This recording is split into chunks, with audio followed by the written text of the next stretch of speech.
22 people won the lottery. Scientists waited a while, then went and checked on them. They were about as happy as before they won. No happier. The money just sort of wore off. That same study looked at people who'd had terrible accidents. Some left paralyzed, whole lives turned over. And given a little time, they expected to drift back toward the happiness they'd always had anyway. Win the jackpot. Lose the use of your legs. Wait long enough, and you wash up in roughly the same spot. Nobody warns you about the thermostat. Your brain keeps a happiness set point, a level it quietly drifts back to, whatever happens to you. Good things shove the needle up. The set point waits, then drags it back down. Get the raise, win the money, buy the nicer flat, and for one glorious moment, you feel it.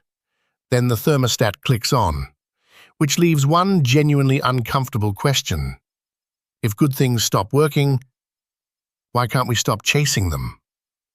It isn't greed. It's a machine in your head, doing exactly what it was built to do.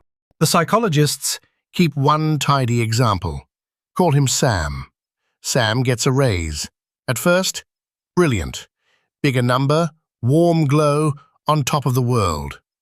Then a few weeks pass, and the fat new salary just becomes the salary. The glow fades. The figure that thrilled him in spring is plain old Tuesday by summer. He's right back at his set point, except now it takes a steeper hill to move him at all. Maybe a really big win beats the system. In 2007, researchers tracked Britons who'd landed a medium-sized lottery prize. 2 years on, the lasting lift to their well-being measured 1.4 points. On a scale psychologists use for general mental health, 1.4. 2 whole years of being a winner, and the leftover happiness fits in a thimble.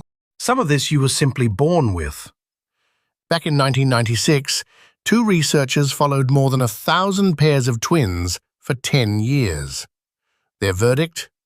Nearly half of how happy you are, roughly 50%, comes down to your genes. Half your mood was settled before you could hold a spoon.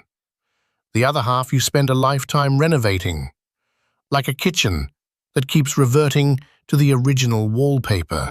Then comes the big one. A team asked 3,608 people in Germany to rate their life, 0 to 10, once every year, for 17 years. 17 years of actual life, weddings, funerals, jobs won and jobs lost. And only 9% of them ever showed a large, lasting shift in how satisfied they felt. Everyone else just hovered. Your life story is full of drama. Your happiness chart is a flat line that occasionally remembers to twitch. And it isn't only money. Researchers tracked people through the biggest events a human gets handed: divorce, losing a spouse, the birth of a first child. And in case after case, people completely adapted, drifting back in the end to the well-being they'd had all along. You will, in time, get used to almost anything, which is either the most comforting fact ever discovered or the bleakest. It's both. It's the same fact. And the cruelty isn't even shared out evenly. The research keeps finding that a bad event hits your happiness harder than a good one ever lifts it. We notice the negative, remember it longer, let it crowd out the good. So the treadmill is rigged against you twice over. The wins quietly evaporate. The losses move in and unpack. A raise is a weekend guest. A pay cut buys the sofa. We're frighteningly good at this. A writer named Greg Easterbrook gave it a label: abundance denial. Our talent for feeling hard done by no matter how much we've piled up.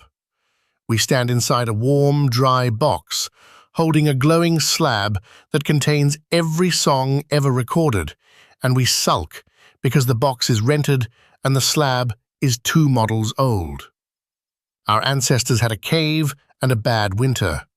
We have everything, and we are furious about the everything. There's a cruel little footnote buried in the research.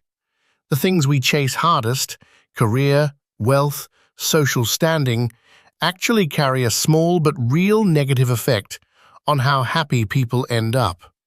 Meanwhile, a bit of extra disposable income gives a tiny positive bump. So money helps. A little. And wanting money hurts. Also a little. The human animal found the one strategy that quietly loses at both ends. And this is where it stops being trivia and becomes your week. The raise you're hoping will fix everything. It'll work. Briefly. Then it becomes your new floor. The nicer flat turns into just the flat. The dream salary turns into the direct debit you fret over at 2 a.m. Every finish line you sprint at quietly slides forward and becomes the starting line. You aren't climbing toward enough. Enough keeps moving. It was always going to move. It's tempting to imagine this was wired in long ago. Some restless ancestor who could never sit still, always reaching for the next thing, surviving precisely because nothing was ever enough. That's a nice story, and the studies here don't actually confirm it. What they do show is plainer and worse. The mechanism exists to stop you getting comfortable, and it is working perfectly. Which brings us to an experiment nobody wants to star in. In 1998, 2 scientists gave rats cocaine, and they watched the rats need more and more of it over time just to feel the same hit. The set point had crept. The old dose did nothing. Now play that back as a sentence about your salary. The raise that thrilled you becomes the baseline. The baseline does nothing, so you reach for a bigger one, to feel what you once felt for free. You are the rat. The payslip is the cocaine. There is, supposedly, one exit. A philosopher named David Pearce believes future technology could switch the treadmill off for good, end human suffering entirely. He predicts the world's very last unpleasant experience will be, and these are his words, a precisely datable event. Sit with that one. Somewhere on a future calendar, wedged between a dentist appointment and somebody's birthday, sits humanity's final bad day. Penciled in.